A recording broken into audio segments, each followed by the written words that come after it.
Champions trophy tournament के हवाले से कज़ाफी स्टेडियम की अपग्रेडेशन का काम जारी है। तातील के बावजूद चेयरमैन पीसीबी मोहसिन नकवी ने कज़ाफी स्टेडियम का दौरा किया। चेयरमैन पीसीबी मोहसिन नकवी ने जारी तरक्याती काम पर पेशरफ्त का जायजा लिया। चेयरमैन पीसीबी मोहसिन नकवी ने दफातर गिराए जाने के काम का मुआयना किया। मोहसिन नकवी ने 30 जून तक दफातर गिराने का काम मुकम्मल करने का टास्क दे दिया है। ईद तातीलात के बाद मशीनरी मजदूरों की तादाद बढ़ाने की भी हिदायत की है। काम की रफ्तार को मजीद तेज किया जाए। चेयरमैन पीसीबी मोहसिन नकवी की जानिब से कहा गया। मजीद कहा इजाफी वसाइल लगाकर काम को मुकर्ररा वक्त में मुकम्मल किया जाए। चेयरमैन पीसीबी मोहसिन नकवी को FWO के हुकाम ने ब्रीफिंग दी। जनरल मैनेजर इंफ्रास्ट्रक्चर समेत दीगर अफसरान भी मौजूद थे। आपको अपडेट कर रहे हैं।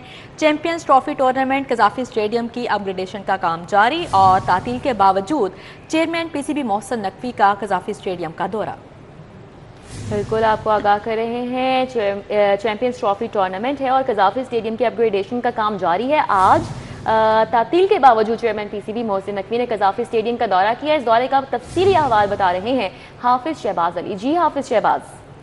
हाँ जी बिल्कुल, पाकिस्तान क्रिकेट बोर्ड का जो कज़ाफी हेडक्वार्टर है कज़ाफी स्टेडियम, इसकी अपग्रेडेशन का काम जारी है और आज ईद उल अज़हा की छुट्टी के बावजूद चेयरमैन पीसीबी सैयद मोहसिन रज़ा नकवी ने यहाँ कज़ाफी स्टेडियम का दौरा किया है और उन्होंने जो अब तक अपग्रेडेशन का काम यहाँ जारी है उसका जायजा लिया है। उन्होंने FWO काम को ये टास्क दिया है कि 30 जून तक की जो मेन बिल्डिंग है जिसमें कि पीसीबी के दफातर भी थे और हेडक्वार्टर और दीगर जो स्टैंड है उनकी जो डिमोलिश करने का काम है 30 जून तक इसको मुकम्मल किया जाए। इसके साथ साथ चेयरमैन पीसीबी ने हिदायत की है कि ईद के फौरी बाद मजीद अमला और जो मजीद मशीनरी लगाकर इस काम को जल्द से जल्द खत्म किया जाए। इसके साथ साथ FWO काम ने चेयरमैन पीसीबी को ब्रीफिंग दी। उन्होंने ये कहा है कि चैंपियंस ट्रॉफी से कबल ना सिर्फ कज़ाफी स्टेडियम बल्कि नेशनल बैंक स्टेडियम कराची और रावलपिंडी स्टेडियम जो है इनकी अपग्रेडेशन का काम जो है वो इंटरनेशनल स्टैंडर्ड के मुताबिक मुकम्मल कर लिया जाएगा। जी, ईद का आखिरी रोज़ है। गर्म लू और धूप से शहरी निढाल हैं। शहर का मौजूदा दर्जा हरारत 42 डिग्री सेंटीग्रेड रिकॉर्ड किया गया है। महकमा मौसमियात के शहर में आज बारिश की पेशगोई की गई है।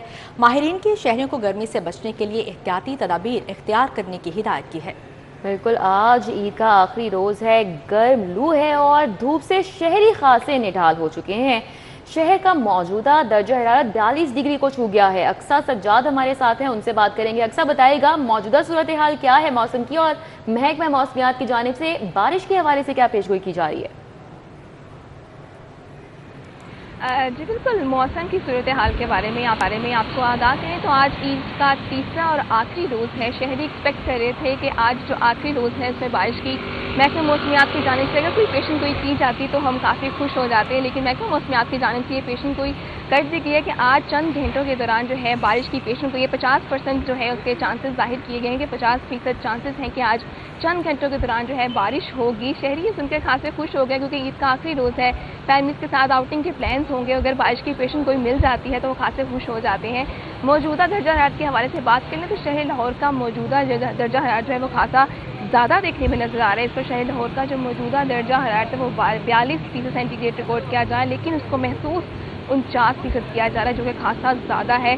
हवाएं भी शहर लाहौर में चल रही हैं, खासी चल रही है क्योंकि वो 18 किलोमीटर प्रति घंटा की रफ्तार से जब हवाएं चल रही हैं तो महसूस की जा रही हैं कि शायद इन हवाओं को पेश नज़र बारिश भी हो सकती है। शहरी एक्सपेक्ट कर रहे हैं। आगे बढ़े और फ़िज़ाई लुत्फ़ी के एतबार से बात करें तो शहर लाहौर में जो है फ़िज़ाई लुत्फ़ी के एतबार से पाकिस्तान और लाहौर जो है इस वक्त 90वें नंबर पर आ गया है, 9वें नंबर पर। उसके बाद जो है फ़िज़ाई लुत्फ़ी के बाद अगर हम शहर लाहौर में एक क्वालिटी इंडेक्स के बाद शहर लाहौर की आलूदगी के हवाले से बात करें तो उसको रिकॉर्ड किया जा रहा है 129%, जिसमें खासा इजाफा देखने में नजर आ रहा है। शहर लाहौर के वासियों को महकमा मौसमियात की जानिब से अगर खुशखबरी सुनाई गई है, साथ ही साथ उनको ये गर्म मौसम के बायस एहतियात करने की भी तलकीन की गई। उसका इनका ये कहना है कि अगर बारिश नहीं भी होती है तो शहर लाहौर के वासियों को इस ईद के बाद भी एहतियात करनी होगी क्योंकि गर्मी का जब मौसम बढ़ता है तो खासे जो है परेशानी का सामना करना पड़ता है। इस हवाले से महकमा मौसमियात की जानिब से शहरियों को तलकीन की गई है कि इस गर्म मौसम में जितना हो सके आज बारिश की पेशगोई की गई है। अक्सा सज्जाद हमारे साथ मौजूद थी, तफसीला नगाह कर रही थी। बहुत शुक्रिया आपका।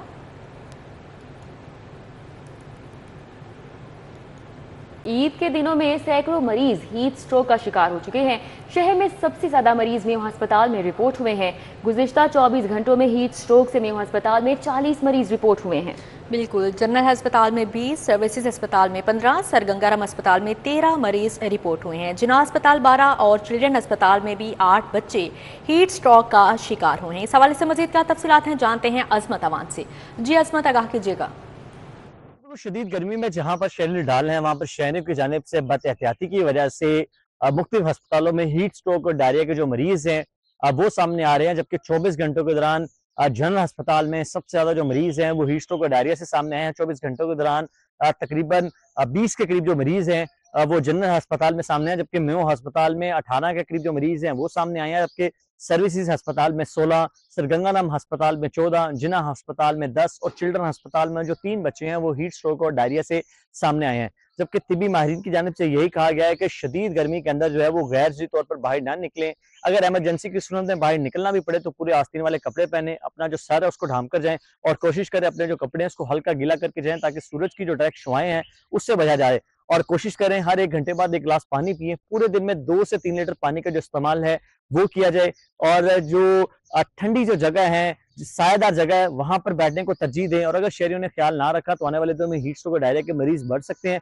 और अगर किसी शहरी को इस हीट स्ट्रोक के अंदर काम करते हुए चक्कर आ जाए या तबीयत खराब हो जाए, फौरी तौर पर अपने करीबी जो अस्पताल है वहां पर रजू करें, क्योंकि अगर शहरी ख्याल ना रखेंगे तो उनकी जो कीमती जिंदगी है वो हीट स्ट्रोक और डायरिया से ज़ाया भी हो सकती है। तो इसलिए शहरियों ने इस शदीद गर्मी के अंदर ख्याल रखना है, गैर जरूरी तौर पर बाहर नहीं निकलना। और अगर इमरजेंसी की सूरत में बाहर निकलना भी है तो बहुत शुक्रिया आजमत। ईद का तीसरा और आखिरी रोज शहरी आइसक्रीम पार्लर्स का भी रुख कर रहे हैं, मुख्तलिफ फ्लेवर्स की आइसक्रीम्स खाकर इंजॉय कर रहे हैं।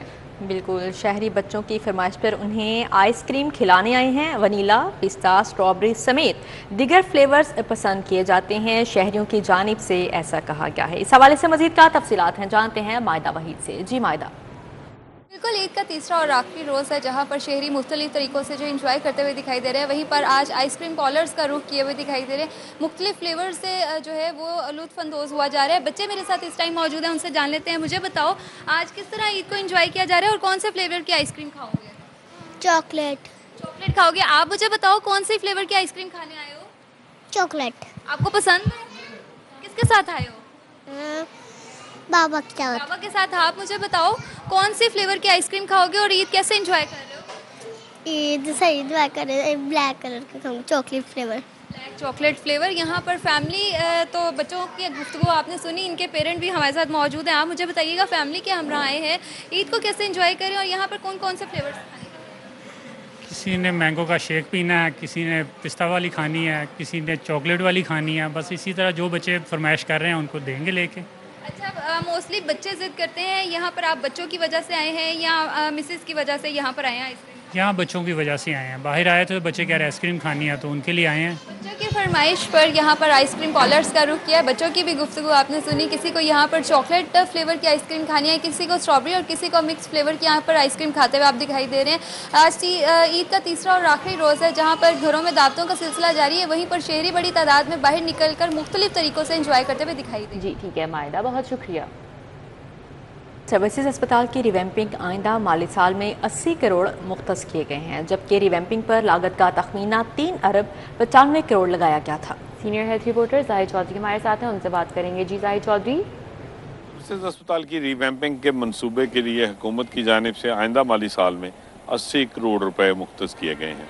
सर्विसेज अस्पताल की जो मरकज़ी इमारत है इसकी जो रिवैम्पिंग है उस पर मजमूई तौर पर 3 अरब 95 करोड़ रुपए लागत का तखमीना था, जिसमें से 3 अरब और 15 करोड़ रुपए अब तक जो है वो इस इमारत पर खर्च हो चुके हैं रिवैम्पिंग के अमल में। जबकि अब आइंदा माली साल के दौरान जो है वो हुकूमत की जानिब से मज़ीद जो 80 करोड़ रुपए के फंड्स हैं वो फराहम किए गए हैं और इसके ज़रिए जो है वो ये उम्मीद की जा रही है कि अब आइंदा माली साल में इस प्रोजेक्ट को मुकम्मल किया जा सकेगा, रिवैम्पिंग का ये अमल मुकम्मल हो सकेगा। इससे कबल जब निगरान हुकूमत की जानिब से ये रिवैम्पिंग का अमल शुरू किया गया तो उस पर बहुत तेज़ी के साथ काम हुआ।